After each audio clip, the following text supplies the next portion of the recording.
Guys দেখো আজকেও কিন্তু পড়ছি র্যান্ডম ম্যাটার হলে ম্যাচের মধ্যে। আর এইটার একটাই সমস্যা, এটার মনে করো যে সহজে মাইক অন করতে চায় না। তো এইটার এখন মাইক অন করাইতে হইলে মনে করো আধা ঘন্টা চিল্লান লাগবো। 2 নাম্বার, হ্যালো 2 নাম্বার, 2 নাম্বার আমার কথা শোনা যায়? 2 নাম্বার, কি হইছে এত চিল্লাইতেছেন কেন? একটা কথা কইবেন না? আমি এখন একটা গুরুত্বপূর্ণ কাজ করতেছি। আচ্ছা কি গুরুত্বপূর্ণ কাজ করতেছেন? বিটিএস এর ভিডিও দেখতেছি আর গেম খেলতাছি। বিটিএস? ওইটা আবার কি? বিটিএস কে চিনেন না আপনি? আমি এগুলা বিটিএস টিটিএস চিনি না, আমি তো চিনি সানি লিওন রে। সানি লিওন ওইটা আবার কে?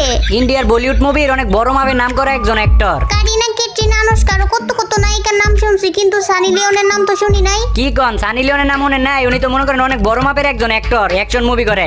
আপনি মনে হয় তাহলে ইন্ডিয়ান অ্যাকশন মুভিগুলো একটু কম দেখেন।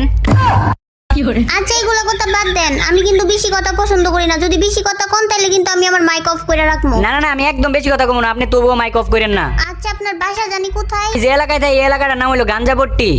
মানে? মানে 1971 সালে যখন দেশটা স্বাধীন হয়েছে তখন এই জায়গায় যেই কয়টা লোক বসবাস করতো সবাই গাঞ্জা সেবন করতো, তারপর থেকে এই এলাকাটার নাম হইতেছে গাঞ্জাপট্টি। এই প্রথম শুনলাম গাঞ্জাপট্টি কোনো এলাকার নাম।